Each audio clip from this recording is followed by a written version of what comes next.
La petite fille refuse d'aller chez vous. Un agent s'arrête pour l'écouter et fond en larmes. Avant de plonger dans cette histoire, laissez un commentaire ci-dessous et dites-nous d'où vous nous regardez. Bonne lecture.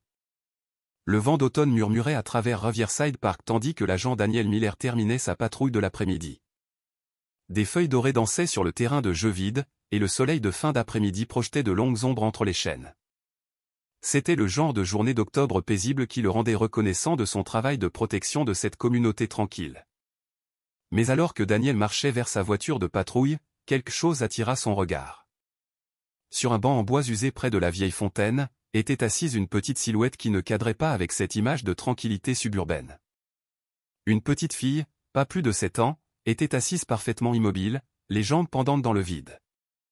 Ses cheveux blonds pendaient en vagues emmêlées autour de son visage, et elle serrait contre sa poitrine un ours en peluche marron usé, comme s'il était la chose la plus précieuse au monde. Sa veste rose avait une déchirure à la manche, et ses baskets semblaient avoir traversé des flaques et de la saleté pendant des jours. Daniel était policier depuis 12 ans. Il avait vu beaucoup d'enfants perdus, mais quelque chose chez cette petite fille le fit s'arrêter. Elle ne pleurait pas et n'appelait pas à l'aide.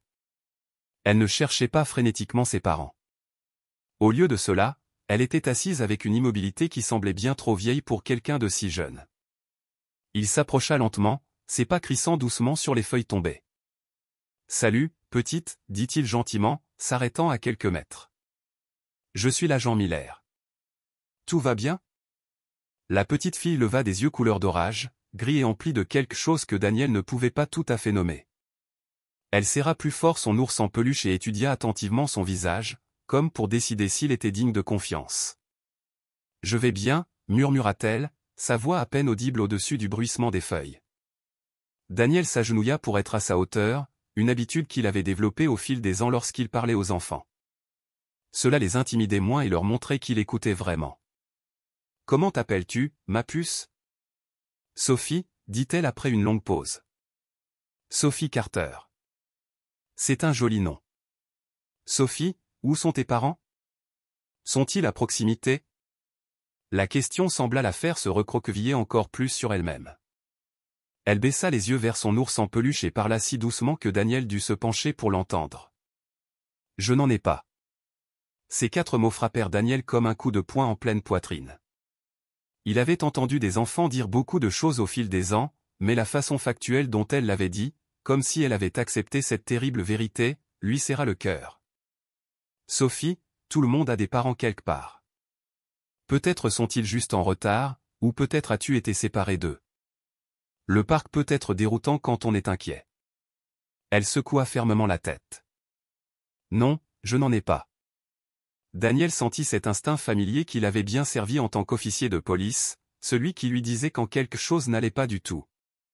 Ce n'était pas un cas d'enfant temporairement perdu. C'était quelque chose de beaucoup plus compliqué.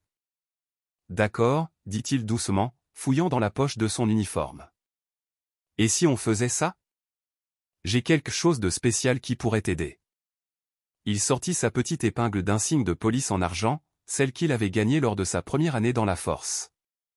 Cette épingle signifie que tu es sous ma protection maintenant. Voudrais-tu la garder pour moi ? Les yeux de Sophie s'écarquillèrent en regardant l'insigne brillant. Lentement, elle tendit une petite main tout en gardant son ours en peluche en sécurité avec l'autre. Ses doigts se refermèrent sur l'épingle comme sur une bouée de sauvetage. « C'est vraiment à moi, » murmura-t-elle. « C'est vraiment à toi. » « Et Sophie, sais-tu ce que cela signifie ? » Elle secoua la tête.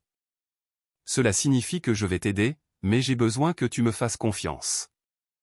Peux-tu faire ça ? » Pour la première fois depuis qu'il l'avait trouvée, l'expression de Sophie s'adoucit légèrement. Elle hocha la tête et serra son ours en peluche et l'épingle contre sa poitrine. « Promets-moi que tu ne me laisseras pas avec les gens effrayants, » demanda-t-elle, sa voix tremblante. Daniel sentit sa gorge se serrer. Qu'avait bien pu vivre cette petite fille pour la rendre si effrayée ? « Je te le promets, Sophie. Je ne te laisserai avec personne qui te fasse peur. » Alors que le soleil commençait à se coucher derrière les arbres, projetant le parc dans un doux crépuscule, Daniel sut que ce moment allait tout changer. Ce n'était pas un simple appel de plus lors de sa patrouille quotidienne. C'était le début de quelque chose qui allait toucher plus de vie qu'il ne pouvait l'imaginer. Mais d'abord, il devait découvrir qui était vraiment Sophie Carter et pourquoi une fillette de 7 ans croyait n'avoir personne au monde pour s'occuper d'elle. Le poste de police semblait étrangement calme alors que Daniel guidait Sophie à travers les couloirs familiers. Elle marchait près de lui, sa petite main agrippant son insigne de police tandis que son ours en peluche restait calé sous son autre bras. À chaque pas, elle levait les yeux vers lui, comme pour s'assurer qu'il était toujours là. « C'est mon bureau », dit Daniel gentiment, ouvrant la porte d'une petite pièce avec un bureau, 2 chaises et une fenêtre donnant sur la place de la ville. « Tu peux t'asseoir sur ma chaise spéciale si tu veux. » Les yeux de Sophie s'écarquillèrent en regardant la grande chaise en cuir derrière son bureau. « Vraiment ? Vraiment. C'est la chaise la plus confortable de tout le bâtiment. » Alors que Sophie montait sur la chaise, ses pieds touchant à peine le sol, Daniel remarqua la façon dont elle se déplaçait avec précaution, silencieusement, comme quelqu'un habitué à ne pas prendre beaucoup de place. Elle arrangea son ours en peluche sur ses genoux et tint l'épingle de l'insigne là où elle pouvait la voir. « Sophie, as-tu faim ? J'ai des crackers et des briques de jus. » Son estomac répondit avant elle, grondant bruyamment dans la pièce silencieuse. Les joues de Sophie devinrent roses d'embarras, mais elle hocha la tête. Daniel ouvrit son tiroir de bureau et sortit un paquet de crackers et une brique de jus de pomme, des provisions qu'il gardait pour des situations comme celle-ci. Il observa Sophie manger rapidement, comme si elle n'était pas sûre de quand son prochain repas arriverait. Cela lui brisa le cœur, mais il garda sa voix douce et encourageante. « Prends ton temps, ma puce. Il y en a beaucoup plus si tu as encore faim. » Entre 2 bouchées, Daniel posa des questions prudentes. « Sophie, où as-tu logé dernièrement ? » Différents endroits, dit-elle doucement. Parfois le parc, parfois derrière la bibliothèque quand il fait froid. Et la personne avec qui tu vis ? Où est-il maintenant ? Sophie serra plus fort son ours en peluche. Il est parti. Il m'oublie parfois. Se fâche quand je demande des choses. Daniel sentit la colère monter en lui, mais il garda son expression calme. Depuis combien de temps est-il parti cette fois ? Beaucoup de jours. J'ai arrêté de compter. Pendant que Sophie terminait de manger, Daniel commença à passer des appels téléphoniques. Il contacta les services sociaux, vérifia les signalements de personnes disparues et consulta les dossiers scolaires. Ce qu'il trouva lui serra l'estomac. Sophie Carter était inscrite à l'école primaire de Riverside, mais elle était absente depuis des semaines. Personne ne l'avait signalée disparue. « Sophie, dit-il, revenant s'asseoir en face d'elle. Je vais m'assurer que tu sois en sécurité ce soir. Voudrais-tu rester avec une gentille amie policière à moi ? Elle s'appelle Maria et elle a une petite fille de ton âge. » Sophie parut effrayée. « Vous serez là aussi ? Je te rendrai visite tous les jours. Je te le promets. » Et Sophie, il désigna l'épingle de l'insigne dans ses mains. « Tu te souviens ce que ça signifie ? Je suis sous votre protection, murmura-t-elle. C'est ça. Et je ne romps jamais mes promesses. » Alors que Daniel s'occupait des arrangements pour le placement temporaire de Sophie, elle se recroquevilla dans sa chaise et dessina sur le dos de quelques papiers. Tous ces dessins montraient la même chose, une petite silhouette se cachant derrière des arbres, sous des escaliers, dans des coins. Le dernier dessin serra la gorge de Daniel. Il montrait une petite fille debout à côté d'une grande silhouette en uniforme avec les mots « Mon héros » écrits en lettres de crayon tremblantes. « Quand as-tu dessiné ça, Sophie ? » Il y a longtemps, à l'école, avant que tout ne devienne effrayant. Daniel réalisa avec un frisson que Sophie espérait des secours bien avant aujourd'hui, comme si elle avait d'une manière ou d'une autre su qu'un jour un policier pourrait être son seul espoir. « Sophie, voudrais-tu continuer à dessiner pour moi ? J'aimerais voir plus de tes dessins. » Elle hocha la tête avec enthousiasme, et pour la première fois de la journée, Daniel aperçut un aperçu de la petite fille lumineuse cachée sous toute cette peur. Mais en regardant ses dossiers scolaires montrant des semaines d'absence, il ne pouvait pas chasser une terrible question. Comment une fillette de 7 ans avait-elle pu être invisible aux yeux de tous pendant si longtemps ? Reviendrez-vous vraiment demain comme vous l'avez dit ?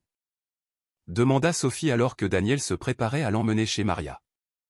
La question lui dit tout ce qu'il devait savoir sur les promesses qui avaient été brisées dans sa courte vie. Le lendemain matin, Daniel se rendit à l'école primaire de Riverside, le cœur lourd. Le bâtiment en briques avait l'air joyeux avec ses décorations d'automne colorées, mais il savait que quelque part dans ses couloirs, des gens s'étaient inquiétés pour Sophie Carter depuis longtemps. Madame Henderson, l'institutrice de Sophie en 2e année, le rencontra au bureau principal. C'était une femme d'une 50aine d'années aux yeux doux qui s'embuèrent immédiatement de larmes lorsque Daniel se présenta. « Oh, Dieu merci » murmura-t-elle. « Sophie est-elle en sécurité ?» Nous étions si inquiets pour elle. Ils marchèrent jusqu'à sa salle de classe vide où Daniel remarqua un petit bureau au 2e rang avec « Sophie » écrit sur une étiquette. Des projets artistiques couvraient les murs, mais Madame Henderson désigna un tableau d'affichage dans un coin qui serra le cœur de Daniel. « Ce sont les dessins de Sophie du début de l'année scolaire » expliqua-t-elle, la voix tremblante. « Regardez comment ils ont changé. » Les premiers dessins montraient des œuvres d'art typiques d'une enfant de 7 ans, des maisons avec des bonshommes souriants, des arcs-en-ciel, des fleurs. Mais au fil des semaines, les images devinrent plus sombres. Les bonshommes devinrent plus petits, se cachant souvent derrière des objets ou se tenant seuls. Les quelques derniers dessins montraient une minuscule silhouette accroupie dans des coins ou sous des tables. Elle a commencé à arriver à l'école affamée, poursuivit Madame Henderson. Les mêmes vêtements pendant des jours. Parfois, elle s'endormait à son bureau pendant l'heure de lecture.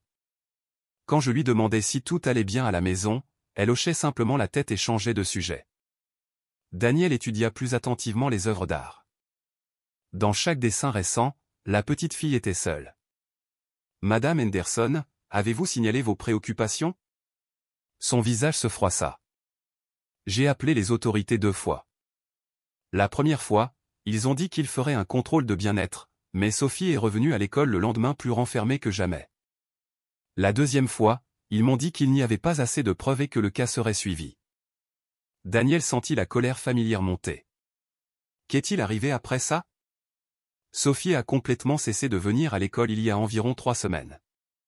J'ai appelé le bureau principal, mais ils ont dit que des problèmes familiaux étaient en cours de traitement. J'aurais dû en faire plus, agent Miller. J'aurais dû. Vous avez fait tout ce que vous pouviez au sein du système, l'assura Daniel, bien qu'il partage sa frustration. Dites-moi comment était Sophie quand elle était ici. L'expression de Madame Henderson s'adoucit. Brillante. Absolument brillante. Elle lit au niveau de la 5e année et a une imagination incroyable. Elle aidait les autres enfants avec leur travail et posait toujours des questions réfléchies, mais elle était prudente, comme si elle observait et écoutait toujours quelque chose. Elle se dirigea vers son bureau et en sortit un dossier. J'ai gardé sa dernière rédaction. Nous devions écrire sur nos familles. Daniel lut le texte de Sophie, écrit d'une écriture soignée de 7 ans. Ma famille, c'est mon ours en peluche, M. Brown. Il me garde en sécurité quand c'est effrayant. J'aimerais avoir une famille comme les enfants dans les livres. Ils ont des gens qui se souviennent d'acheter de la nourriture et qui ne crient pas. Un jour, je veux une famille qui me voit. Cette dernière phrase frappa Daniel de plein fouet. Une enfant de 7 ans souhaitant être vue par sa propre famille. Agent Miller, dit doucement Madame Henderson. Il y a autre chose. Le mois dernier, Sophie a dessiné ceci. Elle lui tendit une image qui lui coupa le souffle. Elle montrait une petite fille debout à côté d'un policier, tous deux souriants. En bas, de l'écriture soignée de Sophie, il y avait les mots « Mon héros ». Elle a dessiné ça des semaines avant que vous ne la trouviez. C'est comme si elle espérait, attendait quelqu'un comme vous. Daniel fixa le dessin, se souvenant de la réaction de Sophie quand il lui avait donné son insigne de police. Elle se préparait à être secourue bien avant que cela n'arrive. Madame Henderson, seriez-vous prête à aider Sophie une fois que tout cela sera réglé? Elle aura besoin de gens qui comprennent ce qu'elle a vécu. Je ferai n'importe quoi pour cette petite fille, dit-elle fermement. Elle mérite tellement plus que ce qu'elle a eu. En quittant l'école, Daniel emporta les dessins de Sophie et le témoignage de Madame Henderson. Mais plus que cela, il portait le poids de savoir que Sophie avait envoyé des appels à l'aide silencieux pendant des mois. Combien d'autres enfants étaient assis dans des salles de classe en ce moment, dessinant leur solitude, espérant que quelqu'un remarquerait qu'ils avaient besoin d'être sauvés. La question le hantrait alors qu'il continuerait à monter le dossier qui déterminerait l'avenir de Sophie. La voiture de patrouille de Daniel s'arrêta au 847, Maple Street, et son cœur se serra à la vue. La petite maison bleue semblait avoir abandonné tout espoir depuis longtemps. La peinture s'écaillait des volets. La cour avant était envahie par les mauvaises herbes, et une fenêtre cassée au 2e étage avait été recouverte de cartons et de rubans adhésifs. Mais c'était le silence qui le dérangeait le plus. Les maisons où vivaient des enfants devraient avoir des sons, des rires, des jeux, de la vie. Cette maison semblait vide d'une manière qui donnait des frissons à Daniel. Alors qu'il montait le chemin de béton fissuré, une femme âgée sortit de la maison voisine. Elle se déplaçait lentement à l'aide d'un déambulateur, mais ses yeux étaient vifs et préoccupés. « Vous êtes là pour la petite Sophie, n'est-ce pas » appela-t-elle. Daniel se présenta à Madame Patterson, qui l'invita à s'asseoir sur son porche. Elle avait une 60aine d'années, les cheveux argentés et les mains qui tremblaient légèrement en lui versant du café d'un thermos. « J'observe cette maison depuis des mois, agent Miller, et mon cœur se brise. Cette pauvre petite fille. » La voix de Madame Patterson trembla alors qu'elle racontait à Daniel ce dont elle avait été témoin, Sophie assise seule sur les marches d'entrée pendant des heures, même sous la pluie, Sophie fouillant les poubelles derrière la maison, cherchant de la nourriture, Sophie parlant à son ours en peluche comme s'il était le seul ami qu'elle avait au monde. « J'ai essayé d'aider, » dit Madame Patterson, les larmes aux yeux. « Je lui apportais des biscuits ou un sandwich quand je la voyais dehors. Mais cet homme, Marcus Webb, il se mettait tellement en colère s'il m'attrapait. Il disait que je m'ingérais dans ses affaires familiales. » « Depuis combien de temps n'avez-vous pas vu Marcus ? » ?»« Près de 2 semaines maintenant. Sa voiture a disparu et je n'ai pas entendu les habituelles disputes. J'ai continué à surveiller Sophie, espérant qu'elle était en sécurité à l'intérieur. Mais elle fouilla dans sa poche et en sortit son téléphone. J'ai pris des photos, agent Miller. J'avais peur que quelque chose de terrible arrive, et je voulais des preuves. Daniel regarda les photos sur le téléphone de Madame Patterson avec une horreur grandissante. Photo après photo montrait Sophie seule, assise sur le porche sous une pluie battante, recroquevillée, dormant contre la porte d'entrée, marchant vers la boîte aux lettres dans des vêtements bien trop grands pour sa petite silhouette. « Pourquoi n'avez-vous pas appelé les autorités » Les mains de Madame Patterson tremblèrent plus fort. « Je l'ai fait, mon cher, 3 fois. Ils ont dit qu'ils enverraient quelqu'un pour vérifier, mais rien n'a changé. La dernière fois que j'ai appelé, ils m'ont dit qu'à moins que je ne sois témoin de quelque chose d'illégal, ils ne pouvaient pas faire grand-chose concernant les styles parentaux. » Daniel se sentit mal. Le système avait échoué Sophie à plusieurs reprises, et maintenant elle avait été complètement abandonnée. « Madame Patterson, seriez-vous prête à partager ces photos avec les services sociaux ? Elle pourrait aider le dossier de Sophie. Je ferai n'importe quoi pour aider ce petit ange. » Elle me faisait signe de sa fenêtre de chambre, celle avec le carton. Parfois, je voyais son petit visage collé à la vitre, juste à regarder le monde passer comme si elle attendait que quelqu'un la remarque. Daniel fit le tour de la maison, notant l'herbe haute jusqu'aux genoux, la boîte aux lettres débordante et les journaux empilés devant la porte. À travers un interstice dans la fenêtre couverte de carton, il put voir la chambre de Sophie, un matelas à même le sol avec une mince couverture, et des dessins scotchés au mur. Les dessins visibles à travers la fenêtre montraient le même thème qu'il avait vu à l'école, une petite silhouette seule, cachée, attendant. De retour chez Madame Patterson, elle lui montra une dernière photo qui lui coupa le souffle. C'était Sophie assise sur les marches d'entrée il y a 3 semaines, tenant son ours en peluche et regardant directement l'appareil photo. Mais elle ne regardait pas Madame Patterson. Elle regardait au-delà d'elle dans la rue, comme si elle attendait quelqu'un qui n'est jamais venu. Elle semblait toujours attendre quelqu'un, murmura Madame Patterson. Comme si elle croyait qu'un jour quelqu'un viendrait la chercher. Alors que Daniel se préparait à partir, Madame Patterson lui saisit le bras avec une force surprenante. « Agent Miller, promettez-moi que vous ne les laisserez pas la renvoyer là-bas. Cette maison, ce n'était jamais un foyer pour elle. C'était juste un endroit où elle survivait. » Daniel regarda la maison délabrée de Maple Street et fit un vœu silencieux. Sophie Carter n'aurait plus jamais à survivre seule. Mais d'abord, il devait trouver Marcus Webb et obtenir des réponses sur la façon dont un homme adulte pouvait simplement abandonner une enfant de 7 ans comme si elle n'existait pas. L'enquête ne faisait que commencer. Mais Daniel savait déjà une chose avec certitude, Sophie avait été invisible aux yeux du système bien trop longtemps. Daniel arriva chez l'agente Maria Santos ce soir-là, portant un sac de vêtements donné par Madame Patterson et un livre pour enfants que Madame Henderson lui avait envoyé. La modeste maison à 2 étages rayonnait de chaleur, des jardinières aux fenêtres, une balançoire pneu dans le jardin, et le son des rires d'enfants s'échappait de l'intérieur. Avant qu'il ne puisse frapper, la porte d'entrée s'ouvrit en grand, et Sophie apparut. Elle portait des vêtements propres, un pull violet et un jean qui lui allaient vraiment, et ses cheveux avaient été brossés en tresses soignées. Mais ce qui frappa le plus Daniel, ce fut son visage. Elle souriait. « Vous êtes revenu » s'exclama-t-elle en courant droit vers lui. Ses petits bras s'enroulèrent autour de ses jambes, et il sentit qu'elle serrait son insigne dans une main. « Tu doutais de moi » demanda Daniel, s'agenouillant à sa hauteur. Le sourire de Sophie vacilla légèrement. Les gens disent toujours qu'ils reviendront, mais ils ne le font pas. Cette simple déclaration frappa Daniel plus durement que n'importe quelle scène de crime sur laquelle il avait travaillé. Combien de promesses avaient été brisées dans sa courte vie? « Sophie, regarde-moi, dit-il doucement, prenant ses petites mains dans les siennes. Je reviendrai toujours. Toujours. Tu me crois? Elle étudia attentivement son visage, puis hocha la tête. Je crois que oui. J'ai quelque chose de spécial pour toi. Daniel fouilla dans sa poche et en sortit un petit porte-clés en forme de phare. Tu sais ce que c'est? Un phare, dit Sophie, ses yeux s'illuminant. C'est ça. Et tu sais ce que font les phares? Sophie secoua la tête. Ils brillent leur lumière pour que les navires puissent retrouver leur chemin en toute sécurité, même dans les tempêtes les plus sombres.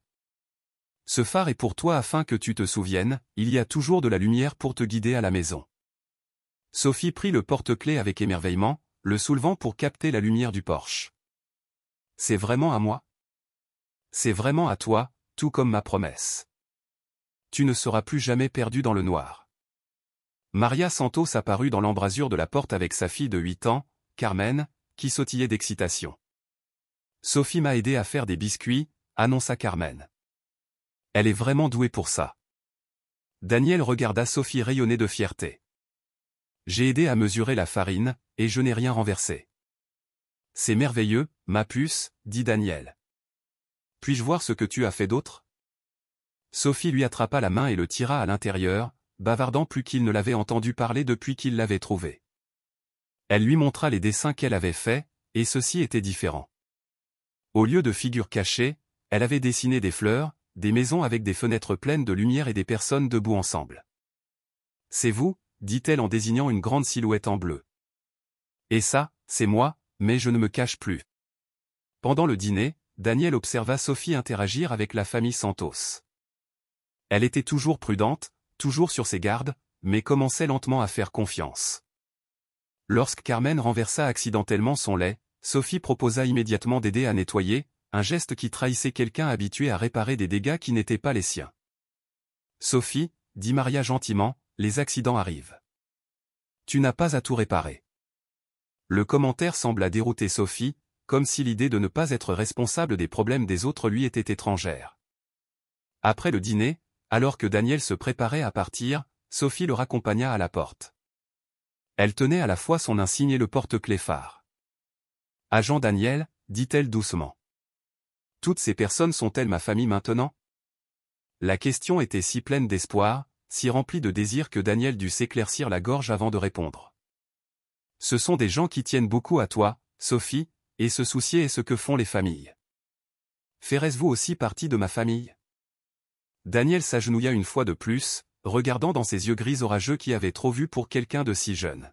« Je ferai toujours partie de ta vie, Sophie. C'est une promesse. » Alors qu'il s'éloignait en voiture, Daniel pouvait voir Sophie à la fenêtre, lui faisant signe de la main. Elle tenait le porte-clés phare contre la vitre, observant sa minuscule réflexion briller vers elle. Pour la première fois depuis qu'il l'avait trouvée sur ce banc de parc, Daniel sentit une étincelle d'espoir. Sophie commençait à croire qu'elle méritait d'être vue, d'être prise en charge, d'être aimée. Mais il savait que le plus difficile était encore à venir. Demain, il devrait affronter le système judiciaire et se battre pour une petite fille qui avait déjà été délaissée trop souvent.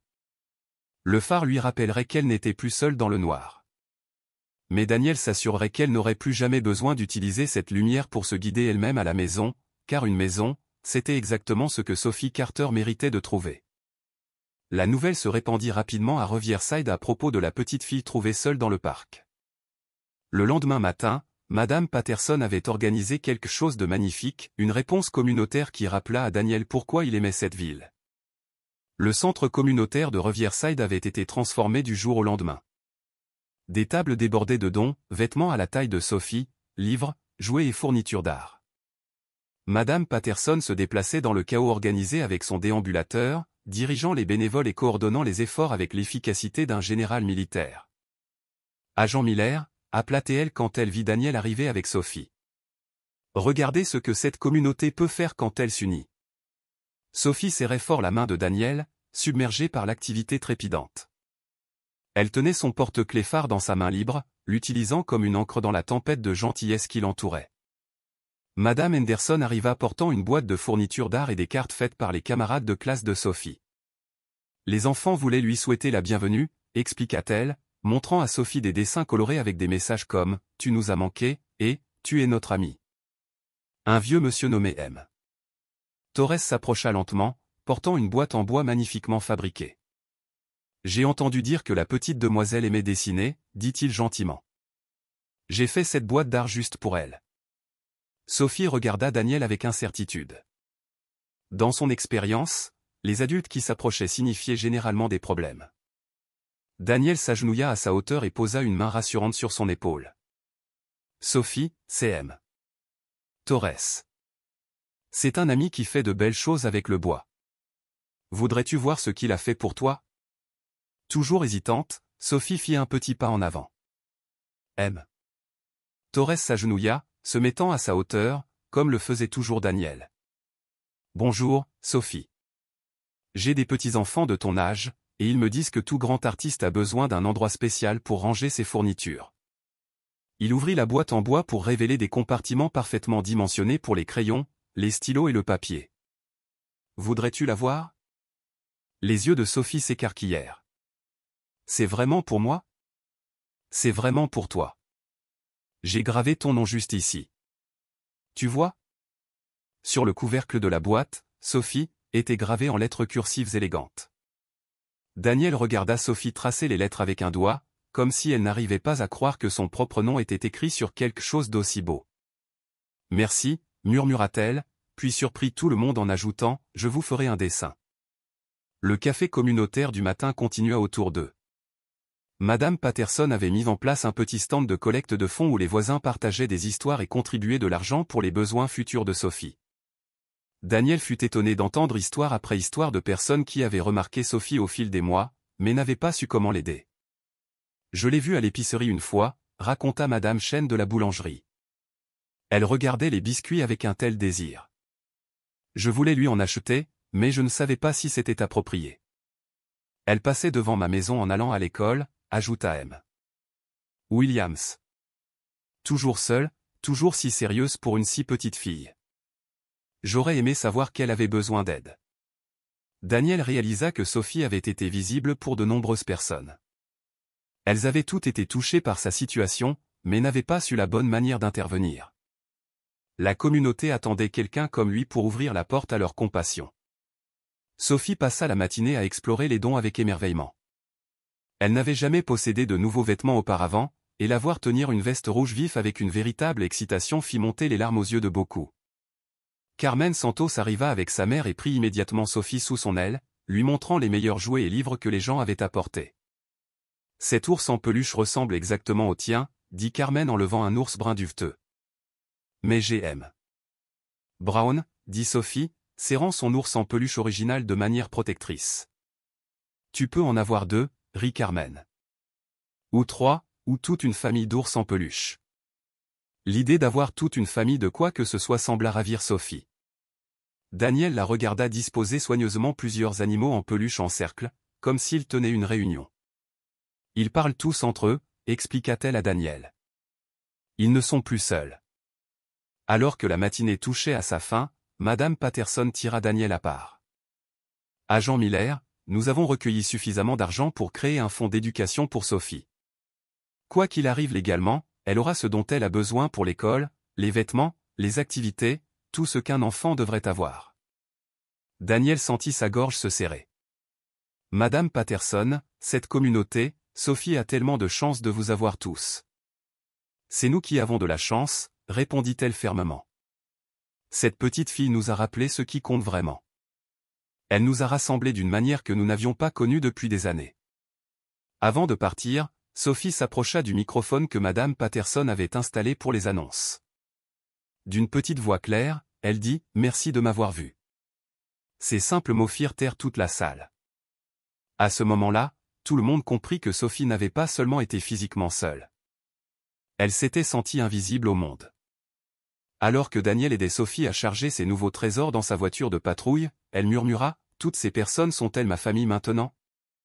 Regardant le centre communautaire rempli de gens qui avaient tout laissé tomber pour aider une petite fille, Daniel sourit. « Sophie, je pense que tu as peut-être la plus grande famille de tout Riverside. » Le porte-clés en forme de phare capta la lumière du soleil à travers la vitre de la voiture, et Sophie le tint avec un sourire sincère. Pour la première fois de sa jeune vie, Sophie Carter n'était plus invisible. L'appel téléphonique arriva un mardi matin qui commença comme n'importe quel autre. Daniel était à son bureau, examinant le dossier de Sophie, lorsque son superviseur lui tendit un rapport préliminaire des services sociaux qui lui glaça le sang. « Miller, nous devons parler. » Daniel lut le document 2 fois, espérant qu'il avait mal compris, mais les mots étaient clairs. L'évaluation initiale recommandait de rendre Sophie à la garde de Marcus Webb une fois qu'il serait localisé et évalué, citant des preuves insuffisantes de préjudice direct et l'importance de la réunification familiale. Madame Rodriguez, l'intervenante sociale assignée, arriva cet après-midi-là avec une expression sévère et une mallette pleine de règlements. Elle était plus jeune que Daniel ne l'avait imaginé, avec des yeux vifs qui semblaient tout voir en termes de politique plutôt que de personnes. « Agent Miller, je comprends que vous vous êtes investi dans cette affaire, dit-elle, s'installant sur la chaise en face de son bureau. Mais notre objectif principal est la réunification familiale chaque fois que possible. M. Webb est le tuteur légal de Sophie. Madame Rodriguez. Cet homme a abandonné une enfant de 7 ans pendant des semaines. Elle vivait seule, dormait dans un parc, avait faim. Être absent ne constitue pas un abandon permanent selon la loi de l'État, l'interrompit-elle. Les gens font face à des défis, ont des urgences. Sans preuve de préjudice intentionnel, nous devons supposer les meilleures intentions. Daniel sentit sa frustration monter. Qu'en est-il des rapports de l'école? Des photographies des voisins, des propres déclarations de Sophie? La négligence éducative et la supervision inadéquate sont des problèmes que nous pouvons aborder par le biais des services familiaux et du suivi. Ils ne mettent pas automatiquement fin aux droits parentaux. Il n'est pas son parent, dit Daniel fermement. Il est son beau-père et sa mère est décédée il y a 2 ans. La tutelle légale lui confère les mêmes droits qu'un parent biologique. Agent Miller, je dois demander, s'agit-il d'une préoccupation professionnelle ou êtes-vous devenu trop émotionnellement impliqué? La question frappa Daniel comme une gifle. Il pensa au dessin de Sophie, à sa façon prudente de se déplacer dans le monde, à l'émerveillement dans ses yeux quand quelqu'un lui montrait une simple gentillesse. Si se soucier de la sécurité d'un enfant me rend trop émotif, alors oui, je suis émotionnellement impliqué. L'expression de Madame Rodriguez s'adoucit légèrement. Je comprends que c'est difficile, mais la loi existe pour protéger les familles, même imparfaites. Nous avons programmé une évaluation de bien-être pour le retour de M. Webb. S'il démontre un engagement à fournir des soins appropriés, Sophie sera probablement rendue à sa garde avec des services de soutien. Ce soir-là, Daniel rendit visite à Sophie chez les Santos, redoutant ce qu'il devait lui dire. Elle courut le saluer comme toujours, brandissant un nouveau dessin qu'elle avait fait. Une image d'elle-même entourée de visages souriants. « J'ai dessiné tous mes nouveaux amis, dit-elle fièrement. Madame Patterson est là. Et Madame Henderson et Carmen et vous. » Daniel s'agenouilla à sa hauteur, remarquant à quel point le geste venait naturellement maintenant. « Sophie, je dois te parler de quelque chose d'important. » Son sourire s'estompa, et elle serra plus fort son porte-clés phare. « Est-ce que j'ai des ennuis? » « Non, ma puce. Tu n'as pas d'ennuis. Mais souviens-toi, Marcus, l'homme qui vivait dans ton ancienne maison. » Tout le corps de Sophie se tendit. « Il revient? » Il se peut. Et s'il le fait, certaines personnes pensent que tu devrais retourner vivre avec lui. Non. Le mot sortit à peine un murmure, mais il portait le poids d'une terreur absolue. Non, s'il vous plaît. Je ne veux pas redevenir invisible. Daniel sentit son cœur se briser. Sophie, regarde-moi. Tu te souviens de ce que je t'ai promis? Que vous reviendriez toujours. Et quoi d'autre? Sophie réfléchit un instant. Que je suis sous votre protection. C'est ça.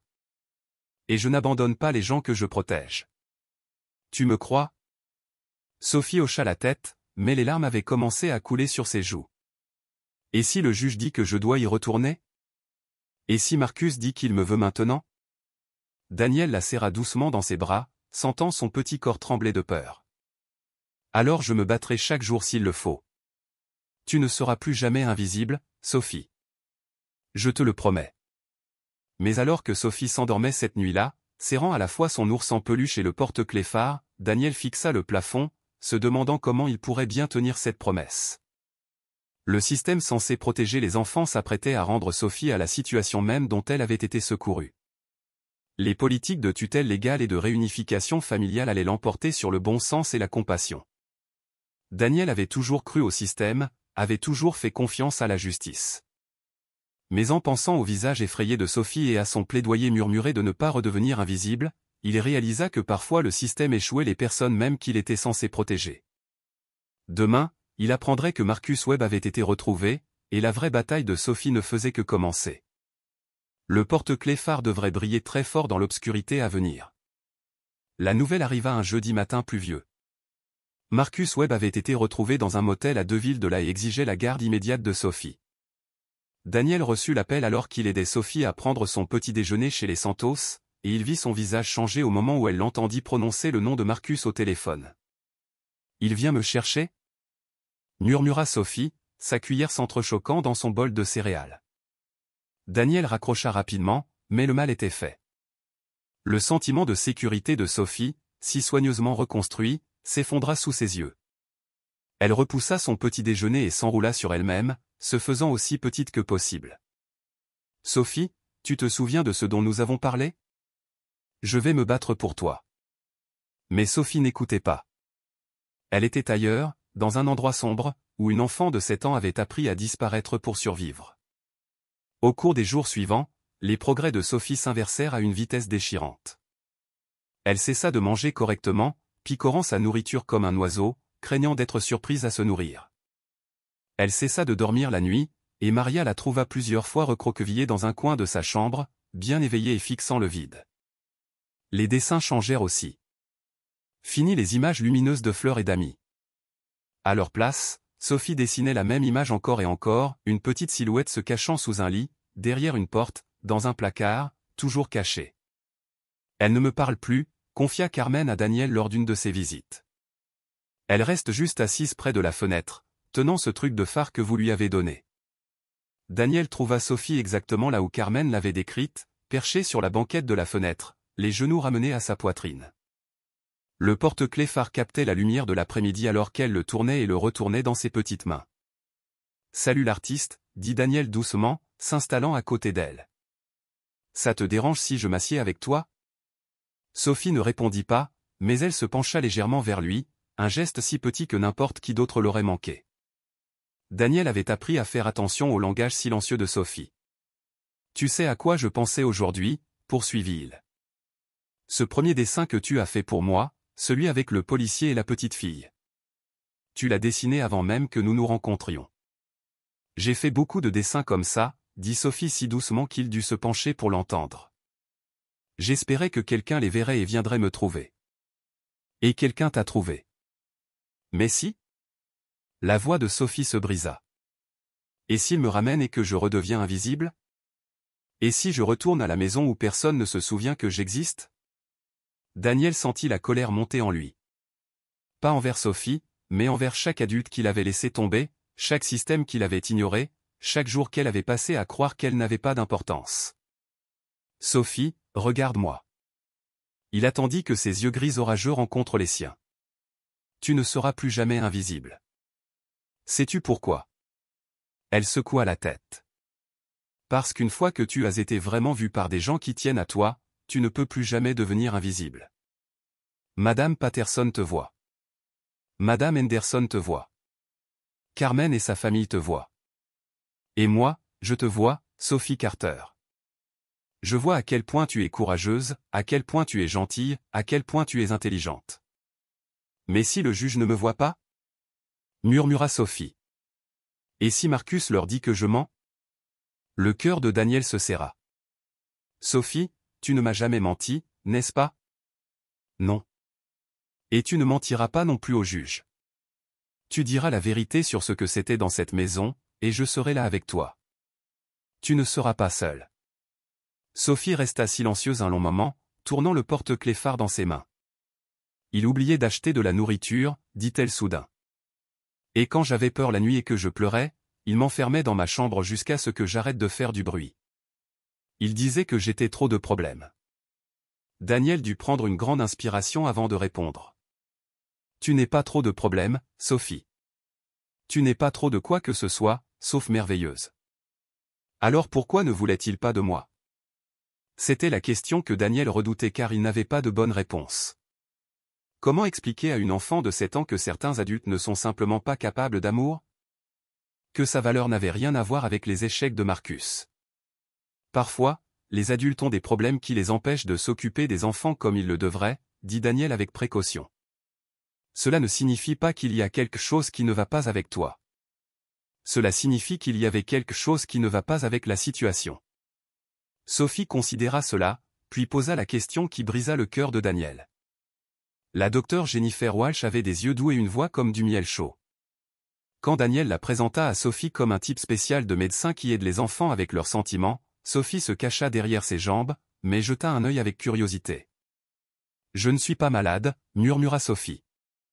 « Non, tu n'es pas du tout malade, » acquiesça la docteure Walsh, s'installant sur le sol de la salle de jeu de son bureau. Mais parfois nos cœurs ont besoin d'un peu d'aide pour guérir, tout comme quand nous nous écorchons les genoux. La salle de jeu ne ressemblait à aucun endroit où Sophie avait été auparavant. Des maisons de poupées trônaient sur de petites tables, des fournitures artistiques remplissaient des bacs colorés, et des animaux en peluche se prélassaient dans chaque coin. Mais ce qui attira l'attention de Sophie fut un grand bac à sable au centre de la pièce, rempli de minuscules figurines et de maisons miniatures. « Voudrais-tu jouer ?» demanda la docteure Walsh. « Tu peux construire tout ce que tu veux là-dedans. » Sophie s'approcha du bac à sable avec prudence, serrant toujours son porte-clés phare. Elle prit une petite figurine de fille et la plaça soigneusement dans un coin du bac à sable, puis construisit des murs de sable autour d'elle. Elle se cache, expliqua Sophie quand la docteure Walsh l'interrogea sur la figurine. Elle doit être très silencieuse pour que personne ne se fâche. Au cours de plusieurs séances, les histoires de Sophie dans le bac à sable révélèrent plus que toute interview n'aurait pu le faire. Elle créa des scènes élaborées où la petite figurine de fille vivait seule dans une grande maison, ne parlant qu'à des animaux joués et attendant près des fenêtres que quelqu'un rentre. La petite fille a très faim, narra Sophie lors d'une séance, déplaçant la figurine vers une minuscule cuisine de maison de poupée. Mais il n'y a pas de nourriture, et elle n'a pas le droit d'en demander plus. La docteure Walsh observa attentivement Sophie jouer des scénarios de solitude et de peur, mais aussi d'espoir croissant. Lors des séances récentes, Sophie avait commencé à introduire de nouvelles figures, un policier, une enseignante, une grand-mère avec un déambulateur qui ressemblait étrangement à Madame Patterson. Le gentil policier lui donne ça, dit Sophie, plaçant un petit phare à côté de la figurine de fille. Pour qu'elle n'ait plus peur dans le noir. Cela semble très spécial, dit la docteure Walsh. Comment la petite fille se sent-elle par rapport au phare? En sécurité, dit Sophie immédiatement. Elle sait que quelqu'un se souvient qu'elle existe. Pendant l'art-thérapie, les dessins de Sophie évoluèrent semaine après semaine. Les premières images montraient les thèmes familiers, de petites silhouettes cachées, des maisons vides, des portes fermées. Mais progressivement, des fenêtres commencèrent à apparaître dans ces maisons, puis des fleurs dans les jardins, puis plusieurs personnages debout ensemble. C'est ma nouvelle famille, expliqua Sophie, montrant à la docteure Walsh un dessin rempli de visages souriants. Il me voit même quand je n'essaie pas d'être vu. Daniel assista à une séance où la docteure Walsh demanda à Sophie de construire sa journée idéale en utilisant les figurines du bac à sable. Sophie créa une scène avec la figurine de la petite fille entourée d'autres figurines, toutes tournées vers elle au lieu de s'éloigner. Le matin, la fille se réveille et quelqu'un lui demande si elle a faim, narra Sophie, déplaçant les figurines avec soin. Et quand elle dit oui, il lui prépare son petit déjeuner préféré. Ensuite, elle va à l'école où son enseignante est heureuse de la voir. Que se passe-t-il après l'école? La docteure Walsh incita. Le policier vient la voir et il tient sa promesse de revenir, et la grand-mère d'un accent grave côté fait signe de sa fenêtre, et la famille lui demande comment s'est passée sa journée et écoute vraiment la réponse. Daniel sentit sa gorge se serrer, regardant Sophie articuler son besoin le plus profond, être simplement remarqué, avoir de l'importance pour quelqu'un. Sophie, dit la docteure Walsh gentiment. La petite fille de ton histoire, elle a l'air très courageuse. Elle l'est, dit Sophie fermement. Elle a survécu à être invisible pendant longtemps. Cela la rend forte. Que lui dirais-tu si tu pouvais lui parler maintenant? Sophie réfléchit attentivement, puis prit la petite figurine de fille et lui parla directement. Tu n'as plus besoin de te cacher. Les gens te voient maintenant, et ils pensent que tu es importante. Lors de leur 6e séance, quelque chose de remarquable se produisit. Sophie construisit une scène de tribunal dans le bac à sable, avec une figurine de juge et des rangées de sièges remplis de toutes les personnes qui étaient devenues une partie de sa vie. La petite fille doit dire la vérité sur le fait d'avoir peur, expliqua Sophie. Mais regarde, elle n'est pas seule. Tous ces gens sont venus l'aider à être courageuse. Comment penses-tu qu'elle va s'en sortir? Demanda la docteure Walsh. Sophie plaça la figurine du phare juste à côté de la petite fille. Elle se souviendra que quelqu'un a promis de toujours revenir, et des promesses comme ça te rendent assez courageuse pour dire la vérité. Après la séance, la docteure Walsh s'entretint en privé avec Daniel. Sophie a une intelligence émotionnelle remarquable pour une enfant qui a traversé tant de choses. Elle est prête à témoigner. Mais plus important encore, elle est prête à défendre ses propres intérêts. Sera-t-elle à l'aise au tribunal? Daniel, elle s'entraîne dans ce bac à sable depuis des semaines. Elle sait que son histoire compte maintenant. Cette petite fille qui se sentait invisible a trouvé sa voie. Alors qu'il quittait le bureau de la docteure Walsh, Sophie glissa sa main dans celle de Daniel. « Je suis prête à dire au juge que j'étais invisible, dit-elle doucement. Parce que je ne suis plus invisible. » Le porte-clés en forme de phare capta la lumière du couloir, et Daniel réalisa que Sophie était devenue sa propre lumière guide, assez forte pour briller à travers l'obscurité, quelle qu'elle soit. La maison des Morrison était située dans une rue tranquille bordée d'érables, dont les feuilles prenaient de brillantes nuances d'orange et d'or. Daniel se gara dans l'allée, remarquant la balançoire pneu suspendue aux chênes dans le jardin de devant et les citrouilles sculptées sur le porche qui parvenaient d'une manière ou d'une autre à paraître amicales plutôt qu'effrayantes. Sophie était assise sur le siège passager, manipulant nerveusement son porte-clés phare. « Et s'il ne m'aime pas ?» murmura-t-elle. « Sophie, tu te souviens de ce que nous avons répété. Tu n'as pas à t'inquiéter d'être aimé. Tu as juste à être toi-même. » La porte d'entrée s'ouvrit avant qu'il ne l'atteigne, et Tom Morrison sortit. C'était un homme grand aux yeux doux et aux mains qui portait les callosités du travail honnête. Au lieu de dominer Sophie, il s'agenouilla immédiatement à sa hauteur, un geste que Daniel lui avait appris lors de leur conversation téléphonique.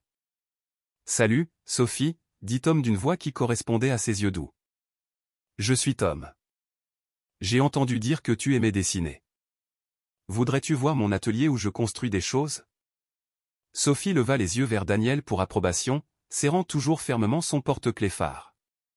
Quand il hocha la tête de manière encourageante, elle fit un petit pas vers Tom. « Quel genre de choses construisez-vous » demanda-t-elle doucement. « Toutes sortes de choses. Des nichoirs, des cadres photos, des boîtes à jouets. Parfois, je construis même des phares. » Les yeux de Sophie s'écarquillèrent. « De vrais phares ? Eh bien, des petits pour les jardins des gens, mais ils ont de vraies lumières, sourit Tom. Voudrais-tu m'aider à en fabriquer un jour ? Avant que Sophie ne puisse répondre, la porte d'entrée s'ouvrit de nouveau et Linda Morrison apparut avec un plat de biscuits qui sentait la cannelle et la maison. C'était une petite femme avec des rides de rire autour des yeux et la douceur d'une infirmière. « Je pensais que tu pourrais avoir faim après ton trajet, » dit Linda, offrant le plat à Sophie sans l'accabler. « Ce sont des snickerdoodles. C'est ma spécialité. » Sophie accepta un biscuit et prit une petite bouchée, ses yeux se fermant de plaisir. « C'est vraiment bon, » dit-elle avec surprise, comme si les bonnes choses qui lui arrivaient la surprenaient encore. Sophie, appela une voix de l'intérieur, et Emma Morrison, 16 ans, bondit, ses cheveux noirs en queue de cheval et des taches de peinture sur son vieux t-shirt. Au lieu de se précipiter vers Sophie, elle s'assit sur les marches du porche, laissant Sophie s'approcher à son rythme. « Je peignais ma chambre », expliqua Emma. « Tu veux voir ? Je fais une chouette fresque d'une forêt avec des animaux cachés. Peut-être que tu pourrais m'aider à trouver de bons endroits pour les cacher. » Le mot « cacher » fit légèrement se tendre Sophie, mais le ton joyeux d'Emma suggérait des jeux plutôt que de la peur. Sophie regarda Daniel de nouveau, cherchant à être rassurée. « C'est bon, » dit Daniel gentiment. « Tu peux explorer. Je serai juste ici. » Ce qui se passa ensuite étonna Daniel. Sophie, qui avait passé des mois à être invisible, commença lentement à émerger. Tom lui montra son atelier, où elle s'émerveilla devant les rangées soignées d'outils et la douce odeur de sueur. Quand il la laissa tenir un petit marteau, elle le manipula avec la révérence de quelqu'un à qui l'on n'avait jamais fait confiance avec des outils d'adulte auparavant. « Je peux vraiment aider à construire quelque chose ?» demanda-t-elle. « Je serais honoré d'avoir une artiste aussi talentueuse pour m'aider, » dit Tom sérieusement. « Tout bon bâtisseur a besoin de quelqu'un avec un œil pour la beauté. » Dans la cuisine, Linda montra à Sophie comment elle organisait ses fournitures de cuisson. « J'aime tout ranger là où je peux le trouver, » expliqua Linda. « Comme ça, quand je veux faire quelque chose de spécial, je suis toujours prête. » Sophie étudia les étagères ordonnées avec fascination. « Avez-vous toujours de la nourriture ici ?» La question innocente faillit briser le cœur de Linda, mais elle répondit simplement, « Toujours. » Une maison devrait toujours avoir ce dont les gens ont besoin. La vraie magie opéra quand Emma montra sa chambre à Sophie. La fresque était à moitié terminée, représentant une forêt enchantée avec des lapins, des hiboux et des renards cachés qui apparaissaient derrière les arbres et les fleurs. « Je n'arrive pas à trouver où placer la famille de cerfs, » songea Emma, étudiant le mur. « Qu'en penses-tu » Sophie examina attentivement la fresque, puis désigna un espace près d'un ruisseau peint. Là, il voudrait être près de l'eau, et le bébé cerf pourrait se cacher derrière sa maman s'il avait peur. « C'est parfait !» s'exclama Emma. « Tu es vraiment doué pour ça. Tu veux m'aider à les peindre ?» Pendant l'heure suivante, Daniel observa depuis l'embrasure de la porte Sophie peindre aux côtés d'Emma, la langue tirée de concentration. Elle rit vraiment, quand elle se mit accidentellement de la peinture sur le nez, et Emma rit avec elle au lieu de la gronder. Pendant le déjeuner, les Morrison posèrent des questions délicates à Sophie sur ses centres d'intérêt, ses couleurs préférées, ses rêves. Ils écoutèrent ses réponses comme si elles avaient vraiment de l'importance. Et Sophie commença à se tenir plus droite, à parler un peu plus fort. « J'aime dessiner des phares, » dit Sophie, leur montrant son porte-clés. « L'agent Daniel me l'a donné pour que je me souvienne qu'il y a toujours de la lumière pour te guider à la maison. »« C'est magnifique, » dit Linda doucement. « Tout le monde a besoin de quelque chose pour l'aider à trouver son chemin. » Alors que l'après-midi touchait à sa fin, Sophie s'approcha timidement de Tom. « Monsieur Tom, pourrais-je vous appeler, vous et Madame Linda, quelque chose de spécial si je venais vivre ici ?» Tom s'agenouilla à sa hauteur une fois de plus, les yeux étrangement brillants. « Comment voudrais-tu nous appeler, ma puce ?» Sophie regarda Linda, puis Tom, sa voix à peine un murmure. « Pourrais-je vous appeler papa et maman ?» Le silence qui suivit n'était pas vide. Il était plein d'amour et de possibilités et du son du cœur d'une petite fille qui commençait à croire qu'elle pourrait réellement appartenir à quelque part. « Sophie, » dit Linda, les larmes aux yeux. « Nous serions honorés si tu nous appelais maman et papa. » Alors qu'ils se préparaient à partir, Sophie serra dans ses bras chaque membre de la famille Morrison. Mais ce qu'elle murmura à Daniel dans la voiture fut ce qui lui fit réaliser que tout allait changer. « Il me voit comme vous me voyez, » dit-elle, serrant son porte-clés phare. « Comme si je devais être là. » Pour la première fois depuis qu'il avait trouvé Sophie sur ce banc de parc, Daniel osa espérer que l'histoire pourrait avoir une fin heureuse. Après tout, Marcus Webb apparut au tribunal comme un homme complètement différent. Rasé de près, bien habillé, et parlant respectueusement au juge. Il ne ressemblait guère à la personne qui avait abandonné Sophie. Son avocat présenta des preuves de cours parentaux, d'emploi stable et de séances de thérapie. « Votre honneur », plaida l'avocat de Marcus.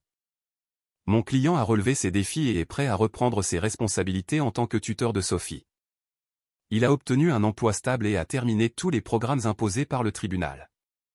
Daniel observait depuis le public, la mâchoire serrée. Il avait déjà vu ça. Des gens qui pouvaient bien se présenter au tribunal, mais qui laissaient tomber les enfants à huis clos. Madame Rodriguez livra ensuite la nouvelle accablante. Le juge envisage une période de réunification probatoire. Monsieur Webb aurait des visites supervisées, puis le temps de garde augmenterait progressivement.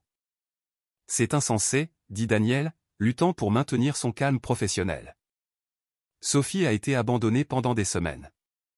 Elle s'épanouit maintenant avec des gens qui se soucient réellement d'elle.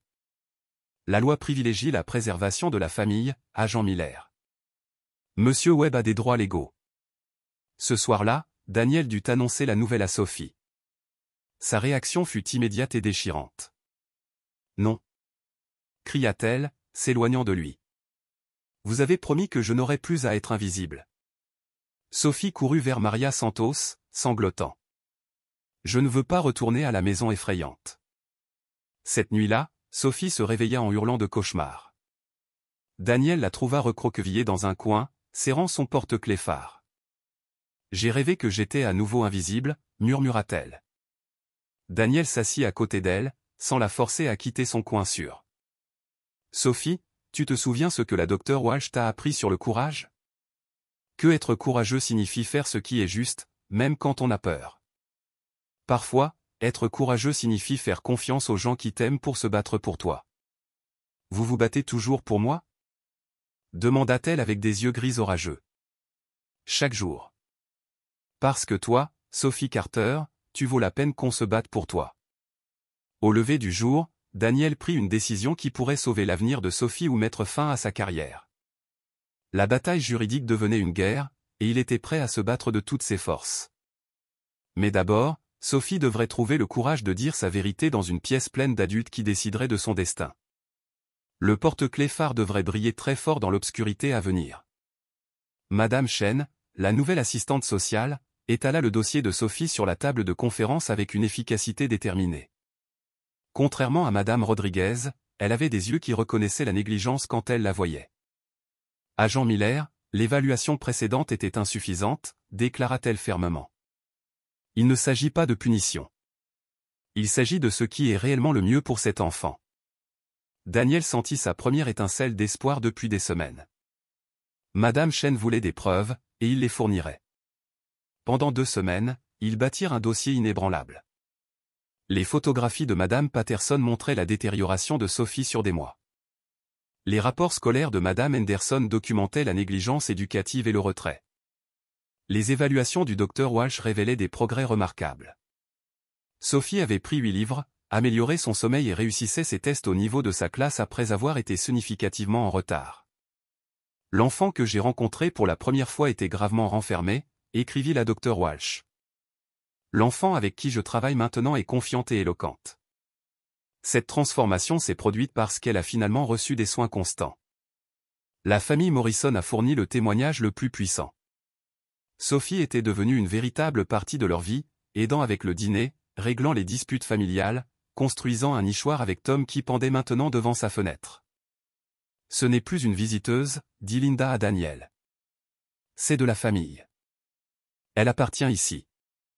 Lors d'une visite, Daniel trouva Sophie à la fenêtre, pressant son porte-clés phare contre la vitre, observant Tom et Linda travailler ensemble dans leur jardin. « Il n'oublie pas que j'existe, dit-elle doucement.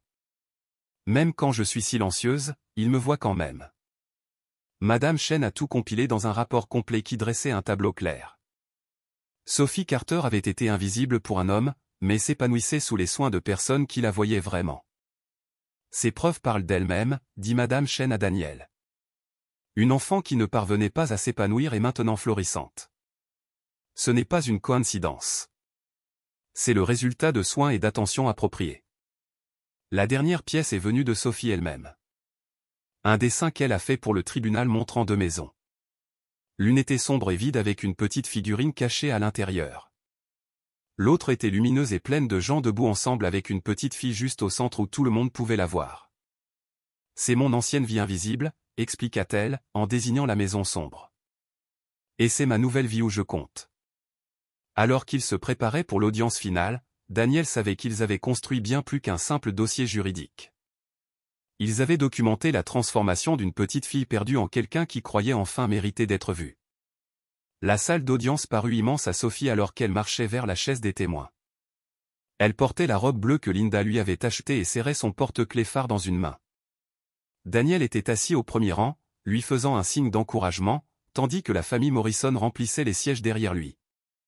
La docteure Walsh avait préparé Sophie à ce moment par des semaines de pratique.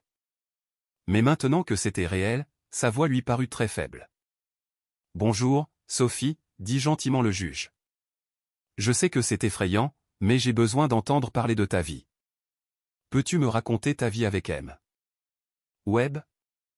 La poigne de Sophie se resserra sur son porte-clés. Elle regarda Daniel, qui posa sa main sur son cœur, leur signal qu'elle était assez courageuse pour cela. « J'avais l'habitude de penser que j'étais invisible, » commença Sophie, sa voix à peine un murmure. La salle d'audience était complètement silencieuse, comme si personne ne pouvait me voir même quand j'étais là. « Qu'est-ce qui te faisait te sentir invisible ?» demanda doucement le juge. Marcus m'oubliait. Parfois pendant des jours, j'avais faim, mais il n'y avait pas de nourriture, et quand je demandais des choses, il se fâchait. Alors, j'ai appris à être très silencieuse et à ne rien demander. La voix de Sophie devint légèrement plus forte à mesure qu'elle continuait. Je m'asseyais près de la fenêtre et regardais d'autres enfants avec leurs familles, et je me demandais pourquoi personne ne voulait me voir. Je pensais que c'était peut-être moi le problème.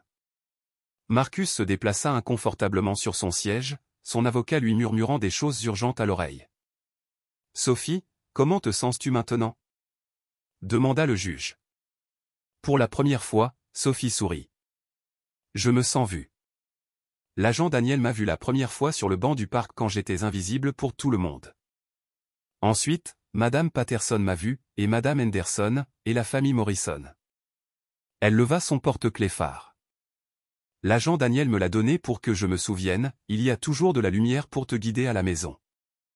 Mais j'ai appris autre chose.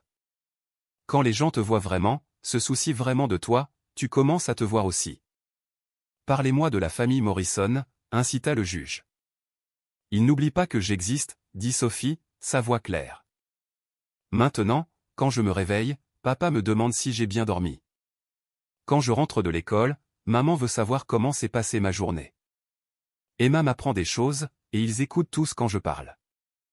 Ils se souviennent de mes plats préférés et remarquent quand je suis triste. Elle regarda directement Marcus pour la première fois. J'aurais aimé que Marcus me voie comme eux, mais il ne peut pas.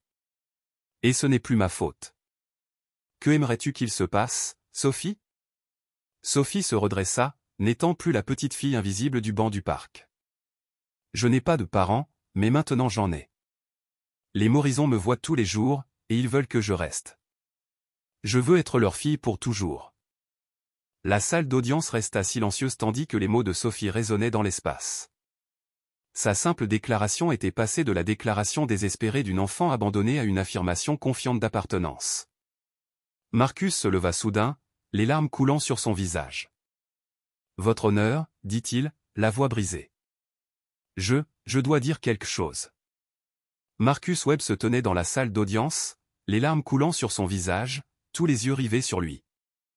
Son avocat tenta de le faire rasseoir, mais Marcus secoua la tête. « Votre honneur, je dois dire quelque chose, » répéta-t-il, la voix tremblante. « J'étais assis ici, à écouter Sophie, et je comprends enfin ce que j'ai fait. » Le juge lui fit signe de continuer. « Quand ma femme est décédée, je pensais faire de mon mieux juste pour survivre chaque jour. Je me suis dit que Sophie allait bien parce qu'elle était silencieuse, parce qu'elle ne se plaignait pas. Mais elle n'allait pas bien. Elle était invisible, comme elle l'a dit. » Marcus regarda Sophie, qui le fixait avec ses yeux gris orageux qui avaient trop vu. « Sophie, je t'ai fait te sentir insignifiante. J'étais tellement perdu dans ma propre tristesse que j'ai oublié que tu n'étais qu'une petite fille qui avait besoin que quelqu'un la voie. Tu méritais tellement mieux que ce que je t'ai donné. » Il se tourna vers le juge. « Votre honneur, je suis venu ici aujourd'hui en pensant que j'avais le droit de reprendre Sophie parce que la loi dit que je suis son tuteur. Mais en la voyant parler de la famille Morrison, en voyant comment elle s'illumine quand elle parle d'eux, je réalise que l'amour n'est pas une question de papiers légaux. La salle d'audience était complètement silencieuse, à l'exception du son des parents d'accueil de Sophie qui pleuraient doucement dans la galerie. Je l'ai laissée tomber, continua Marcus. Et elle mérite des gens qui ne la laisseront pas tomber. Elle mérite la famille Morrison qui la voit tous les jours et se souvient qu'elle existe. Marcus s'approcha de la chaise de Sophie, s'agenouillant à sa hauteur comme il avait vu Daniel et Tom le faire. Sophie, je suis désolé de t'avoir fait te sentir invisible. Tu es une merveilleuse petite fille, et tu mérites d'être avec des gens qui te trouvent aussi spéciale que tu le es vraiment. Sophie le regarda un long moment, puis dit doucement, je vous pardonne, Marcus, mais je veux rester avec ma vraie famille maintenant. Marcus hocha la tête, de nouvelles larmes coulant. C'est exactement ce que tu devrais faire. Il se leva et s'adressa au juge une dernière fois. Votre honneur, je demande formellement à renoncer à ma tutelle de Sophie Carter. Je voudrais que la famille Morrison l'adopte, et je voudrais disparaître de sa vie pour qu'elle puisse être heureuse. Monsieur Webb, dit Sophie soudain, le faisant se retourner. Vous n'êtes pas obligé de disparaître complètement. Peut-être pourriez-vous m'envoyer des cartes d'anniversaire parfois, pour que je sache que vous vous souvenez que j'existe. La simple gentillesse de son offre brisa complètement Marcus. J'aimerais beaucoup ça, Sophie. Merci d'être plus courageuse que je ne l'ai jamais été. En moins d'une heure, les rouages de la justice se mirent en marche. La demande d'adoption des Morrison fut approuvée pour un traitement immédiat. Sophie Carter allait devenir Sophie Morrison, officiellement et pour toujours. À la fin de l'audience, Sophie courut d'abord vers Daniel, le serrant dans ses bras. Vous avez tenu votre promesse, dit-elle. Vous vous êtes battu pour moi jusqu'à ce que je gagne. Tu t'es battu pour toi-même, Sophie. Tu as trouvé ta voie et tu l'as utilisée. Sophie serra ensuite dans ses bras chaque membre de sa nouvelle famille. Mais ce qu'elle dit à Tom et Linda fit sourire tout le monde dans la salle d'audience à travers leurs larmes. Je peux vous appeler maman et papa maintenant? Pour de vrai? Pour toujours et à jamais? Pour toujours et à jamais, murmura Linda, serrant fort sa fille. Alors qu'ils quittaient le palais de justice ensemble, Sophie se retourna une dernière fois pour faire un signe à Marcus, qui se tenait seul près des marches du palais de justice. Ce fut un geste de pardon qui montra à quel point la petite fille invisible avait évolué. Elle n'était plus invisible. Un an plus tard, Sophie Morrison se tenait avec assurance au podium du centre communautaire de Riverside, entourée de visages qui étaient devenus sa famille élargie. La collecte de fonds annuelle, que Madame Patterson dirigeait maintenant en son honneur, avait dépassé toutes les attentes.